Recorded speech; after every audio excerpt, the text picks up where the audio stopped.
একটা কথা আছে, আপনারা বসেন, আপনারা আসেন, একটা কাজের জন্য আসেন, দয়া করে বসেন, কোনো গন্ডগোল করবেন না, বসেন। একজনকে ২ কোটি মানুষ, ৫টি জেলা। সংগ্রামী বন্ধুগণ, তাদের উপকার করার জন্য তিস্তা মহাপরিকল্পনা, এইটা মাথায় রাখবেন। তাদের গতিটাকে কাজের বাড়ার জন্য সমবেত হয়েছি।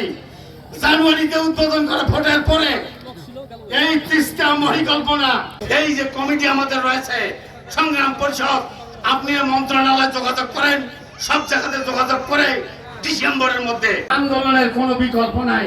লালমনির ভাই বলেছেন, আন্দোলন যে কোনো দাবি আন্দোলন করতে গেলে আপনাকে আগে আন্দোলন করতে হবে, রক্ত দিতে হবে। যে কাজী আছেন সবাই আছেন, যে কোনো সবাই থাকবেন, যে কোনো আন্দোলনের ডাক। বৈষম্য শিকার হয়ে এসেছি আমরা, উত্তরবঙ্গের মানুষ। সেই বৈষম্য বিরোধী যারা এসেছে, যদি আমাদের এই মহাপরিকল্পনার কাজ শুরু না হয়, তাহলে আমরা এই উত্তরবঙ্গের মানুষ রক্ত দিতে জানে। এই উত্তরবঙ্গের মানুষ একটি কথা জানিয়ে দেই, এই চীন এবং বাংলাদেশ দুই দেশের অর্থ নিয়ে এই তিস্তা করে কাজ শুরু করেন। যদি আপনাদের সাহায্য নিতে হয় বাংলাদেশ সরকারকে, তিস্তায়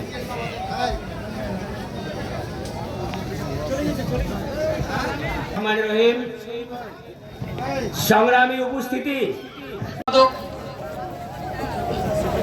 স্ট্যান্ডিং কমিটির সদস্য সহ আমার সামনে বসা তিস্তা পরের মিছিল হবে, দয়া করে নৌকাগুলো এখন ছাড়বেন না। প্রিয় বন্ধুগণ, সাফল্যমণ্ডিত করার জন্য সকলকে ধন্যবাদ। তবে আমাদের তিস্তা মহাপরিকল্পনা বাস্তবায়নের জন্য আগামী দিনে যে সমস্ত সংগ্রাম করতে তিস্তা পরের মানুষ এক হয়েছে।